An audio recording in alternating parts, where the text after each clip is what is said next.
Eric जॉर्गेंसन ने दुनिया के सबसे इनोवेटिव और विचारक व्यक्तियों में से एक नवल रविकांत के पॉडकास्ट ट्रांसक्रिप्ट्स, ट्वीट्स और लेखों के हजारों पन्नों को अच्छी तरह से खंगाला और उनकी सबसे बेहतरीन इनसाइट्स को एक संकलन के रूप में तैयार किया है। यह किताब अलग अलग सेक्शंस में बंटी हुई है, जिन पर हम सबको ध्यान देना चाहिए, जैसे फाइनेंस, बिजनेस, खुशी, आध्यात्मिकता, सीखना और कई अन्य विषय। बहुत छोटी और बेहद आसान भाषा में लिखी गई है।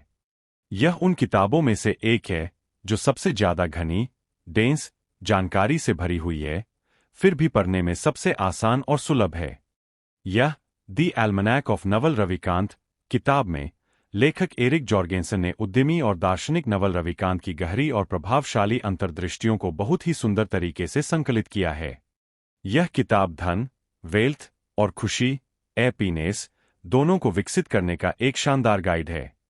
नवल यह स्पष्ट रूप से बताते हैं कि धन और खुशी दोनों सिर्फ किस्मत या संयोग के फल नहीं है।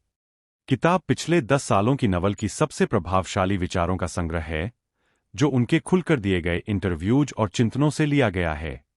यह कोई साधारण कैसे करें वाली किताब नहीं है, बल्कि यह पाठकों को आमंत्रित करती है कि वे उन मूलभूत सिद्धांतों को खुद खोजें जिनसे व्यक्तिगत विकास और संतुष्टि मिल सकती है।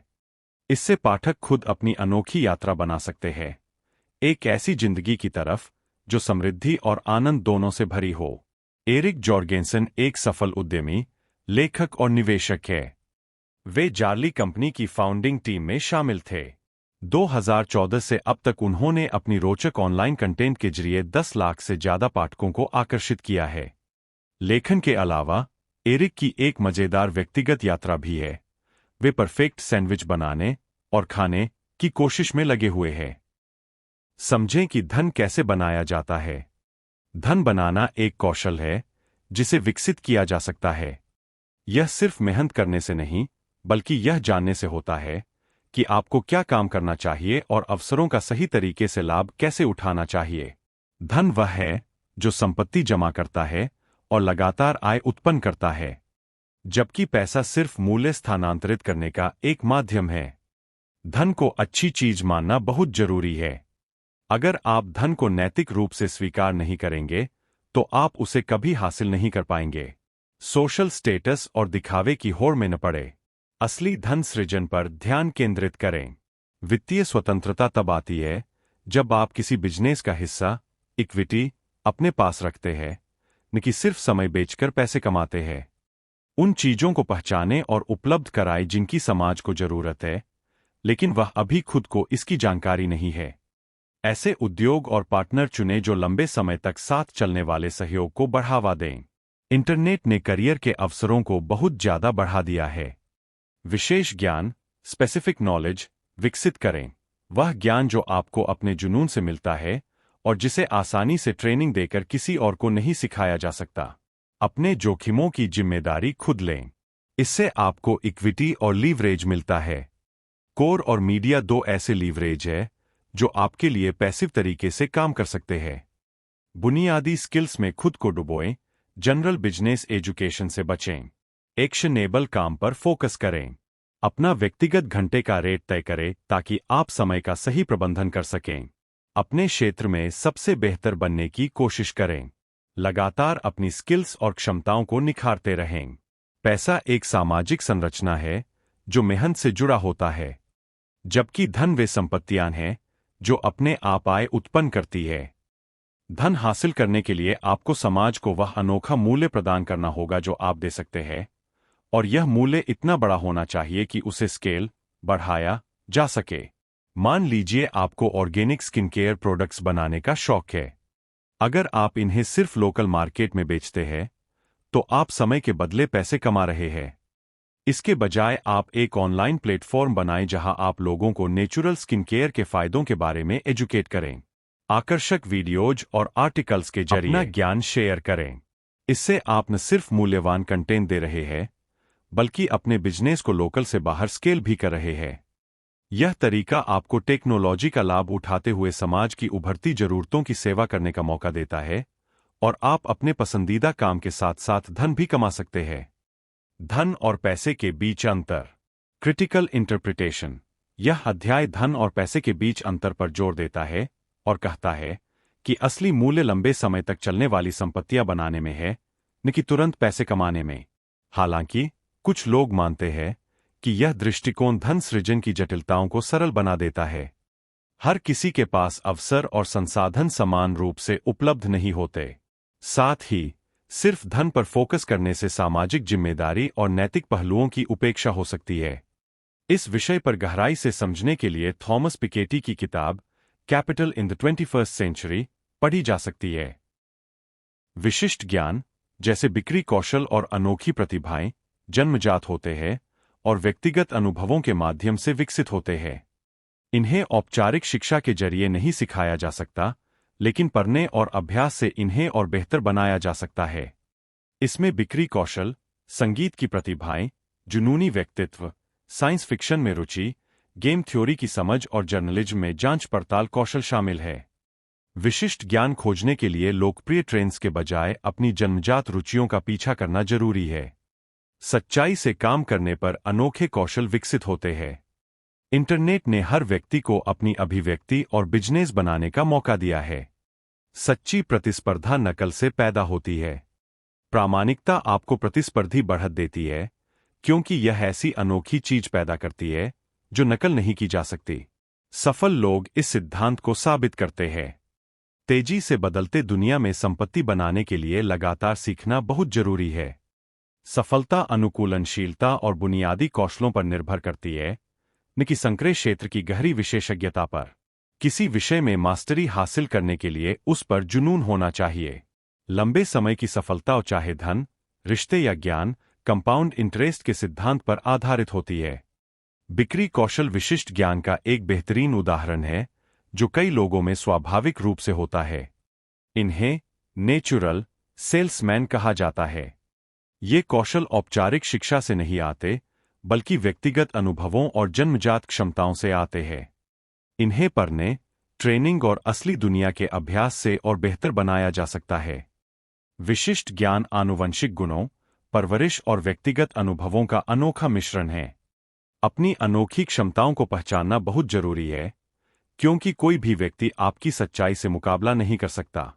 विशिष्ट ज्ञान खोजने के लिए अपनी असली प्रतिभाओं और रुचियों का पीछा करना चाहिए, न कि फैशनेबल करियर ट्रेंड्स का। अनोखे कौशल अक्सर उन जगहों पर मिलते हैं जहां कोई अभी तक नहीं पहुंचा। पैशन हमेशा सुस्ती से बेहतर है। इंटरनेट ने हर व्यक्ति को अपना बिजनेस और प्रोडक्ट बनाने का मौका दिया है, जो उनकी सच्ची पहचान से जुड़े हों। सच्ची प्रतिस्पर्धा नकल से आती है। अपनी प्रामाणिकता को अपनाने से आपको अनोखी बढ़त मिलती है, क्योंकि हर इंसान स्वाभाविक रूप से अनोखा होता है। जो लोग खुद को और अपनी ब्रांड को सच्चाई से बनाते और बाजार में लाते हैं, उन्हें नकल नहीं किया जा सकता। कई प्रसिद्ध लोग इस सिद्धांत को अपने क्षेत्र में साबित कर चुके हैं। तेजी से बदलती दुनिया में संपत्ति बनाने के लिए हमेशा सीखते रहना जरूरी है। पारंपरिक करियर पथ के बजाय आजकल सफलता नई नई चीजों को जल्दी सीखने और अनुकूलित होने पर टिकी है। बुनियादी कौशल जैसे सरल गणित और प्रभावी संचार, संक्रेय क्षेत्र की गहरी विशेषज्ञता से कहीं ज्यादा महत्व रखते हैं। कुछ क्षेत्रों में गहराई जरूरी है, लेकिन सच्ची मास्टरी हासिल करने के लिए विषय पर जुनून होना चाहिए। लंबे समय की सफलता चाहे धन, रिश्ते या ज्ञान, कंपाउंड इंटरेस्ट के सिद्धांत से ही आती है। अपनी अनोखी क्षमताओं को अपनाएं। कल्पना कीजिए आप कॉर्पोरेट जॉब कर रहे हैं, लेकिन आपका असली जुनून संगीत है। पारंपरिक रास्ते पर चलने के बजाय आप शाम को गाने बनाने और म्यूजिक प्रोड्यूस करना शुरू कर देते हैं। आप अपनी मेलोडी की कला और लाइव परफॉर्मेंस के अनुभवों का इस्तेमाल करके दर्शकों से सच्चे दिल से जुड़ते हैं। आप अपनी यात्रा को ऑनलाइन शेयर करते हैं, अपने गानों के छोटे छोटे टुकड़े और हर काम के पीछे की कहानी, जिससे सुनने वालों का एक समुदाय बन जाता है, जो आपकी सच्ची कहानी से जुड़ता है।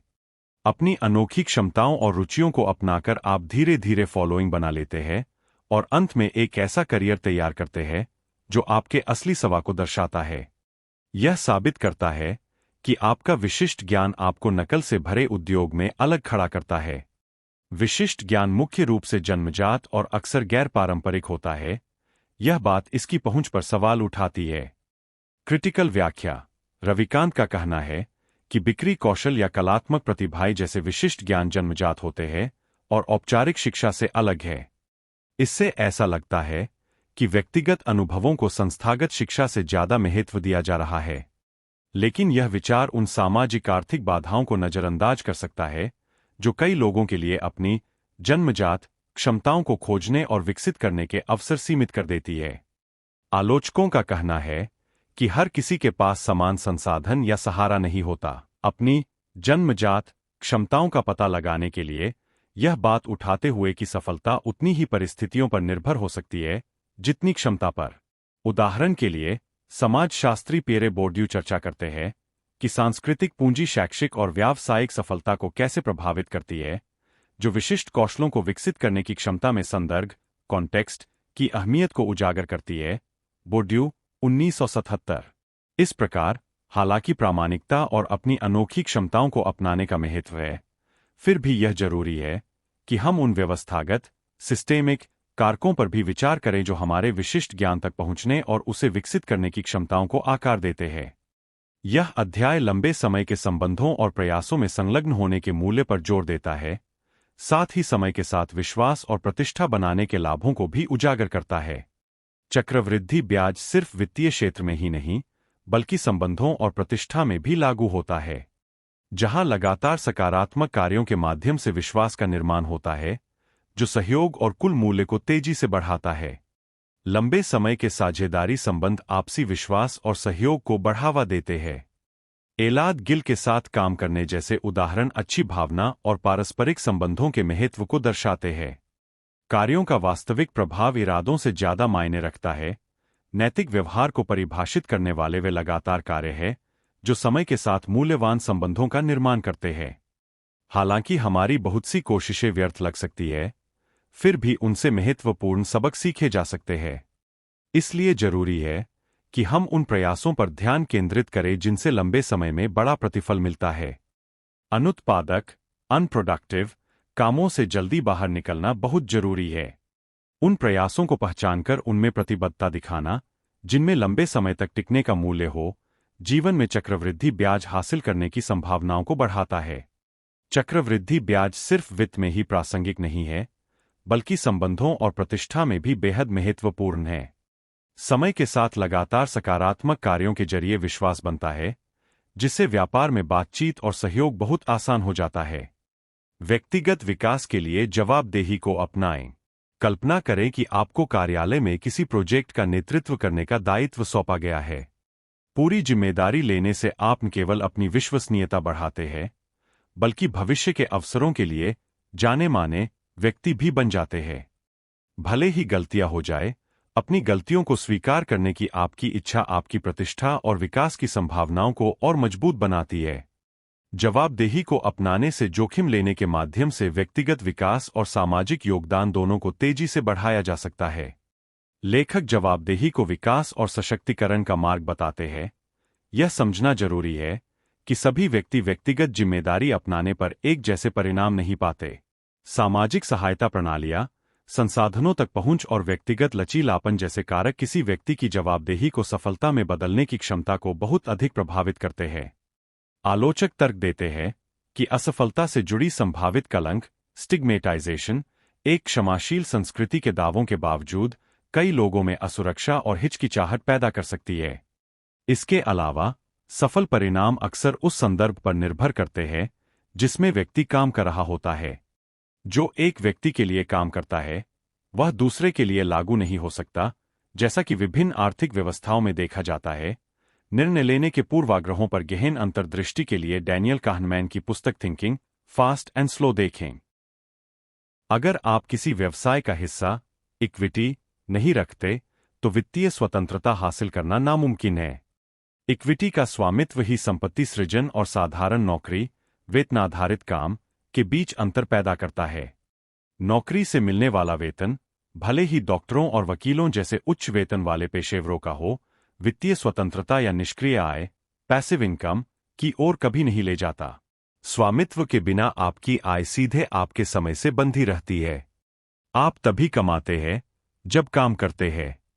इसका मतलब है कि सोते हुए रिटायरमेंट के दौरान या छुट्टियों पर भी आपका धन नहीं बढ़ता। कई धनी डॉक्टर अपनी संपत्ति निजी प्रैक्टिस खोलकर या चिकित्सा क्षेत्र में नवाचार करके कमाते हैं।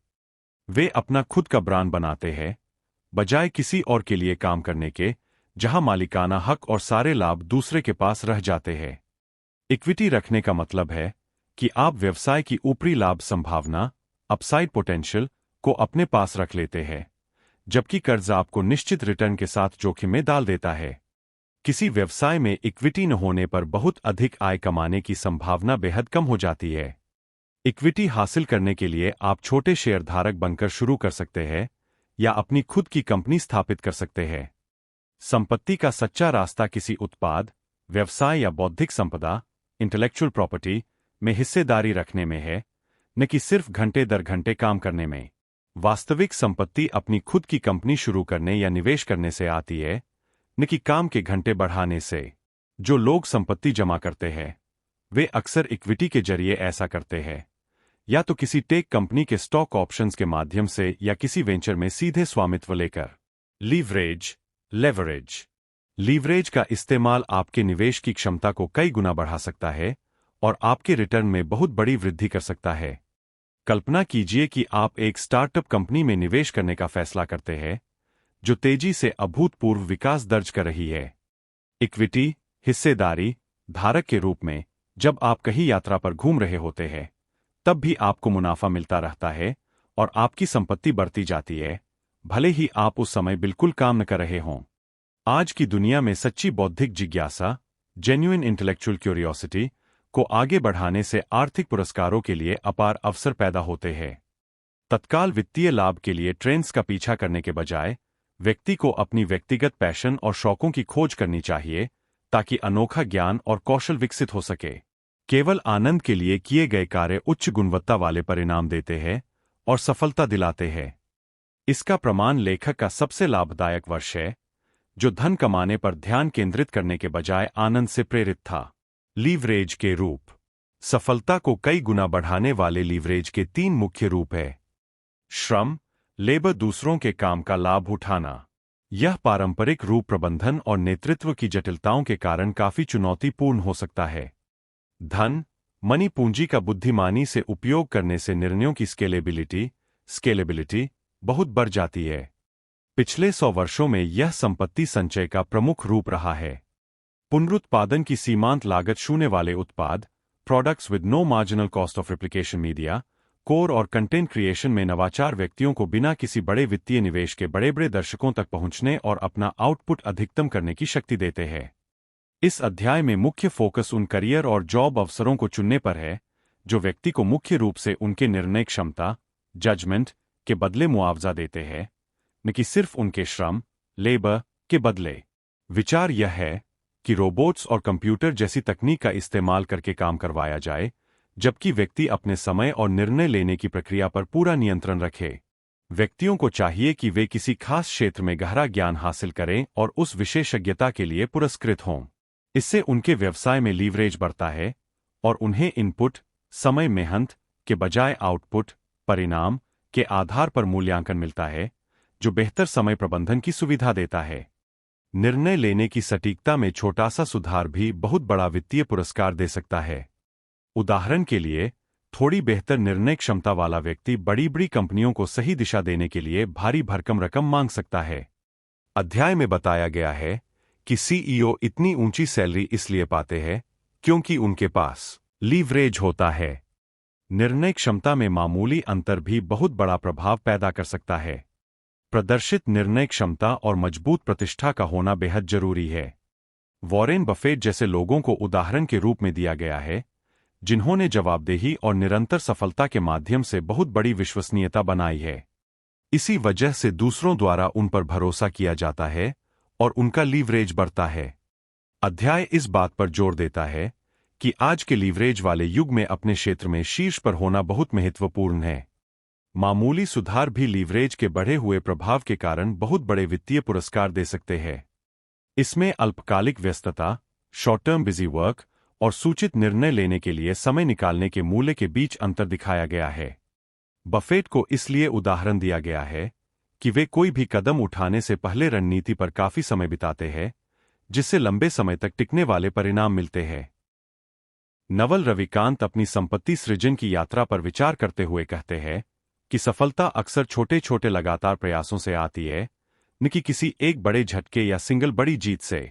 वे व्यवसाय और निवेश बनाने में निरंतर प्रयास करने की वकालत करते हैं, बजाय एक बड़े इवेंट पर निर्भर रहने के जो अचानक धन ला दे। समय के मूल्य को समझना। रविकांत सलाह देते हैं कि अपने समय को उच्च प्रति घंटा दर आवर्ली रेट पर मूल्यांकित करें और उसी के अनुसार निर्णय लें।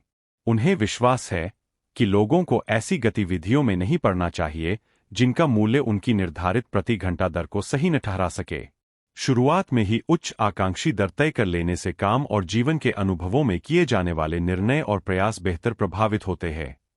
धन की मानसिकता बनाम स्टेटस गेम।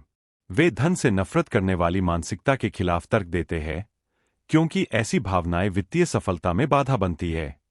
इसके बजाय धन प्राप्ति के लिए सकारात्मक और आशावादी सोच विकसित करना बहुत जरूरी है। नवल धन बनाने वाले मनी गेम और सामाजिक पदानुक्रम पर आधारित स्टेटस गेम के बीच स्पष्ट अंतर बताते हैं। वे चेतावनी देते हैं कि स्टेटस गेम एक जीरो सम गेम है, जिसमें एक व्यक्ति की जीत दूसरे की हार होती है। इसमें शामिल होने से नकारात्मकता, दुश्मनी और ईर्ष्या बढ़ती है, इसलिए इससे दूर रहना बेहतर है। युवाओं के लिए बड़े जीवन निर्णय। रविकांत युवाओं को सलाह देते हैं कि वे जीवन के महत्वपूर्ण फैसलों पर पर्याप्त समय दें, खासकर यह कि कहाँ रहना है, किन लोगों के साथ घूमना फिरना है और करियर का रास्ता क्या चुनना है। ये फैसले बहुत लंबे समय तक प्रभाव डालते हैं, इसलिए इन्हें गहराई से सोच समझकर लेना चाहिए। सफलता को आकर्षित करना और संबंध बनाना। अपने आसपास सफल लोगों को लाने के लिए व्यक्ति को अपनी ताकत पहचाननी चाहिए और उनका उपयोग दूसरों की मदद करने में करना चाहिए। नवल सेल्फलेस योगदान, बिना स्वार्थ के देना पर जोर देते हैं, क्योंकि यही सफल लोगों का नेटवर्क बनाने का सबसे अच्छा तरीका है। कंपनी शुरू करना। रविकांत अपने अनुभव का जिक्र करते हैं कि जब उन्होंने अपनी टेक जॉब में उद्यमशीलता की बात कही तो उन्हें कंपनी शुरू करने का दबाव महसूस हुआ। वे बताते हैं कि कुछ लोग उद्यमिता के लिए तैयार महसूस न करें, लेकिन पारंपरिक नौकरी के मॉडल को चुनौती देना फायदेमंद हो सकता है।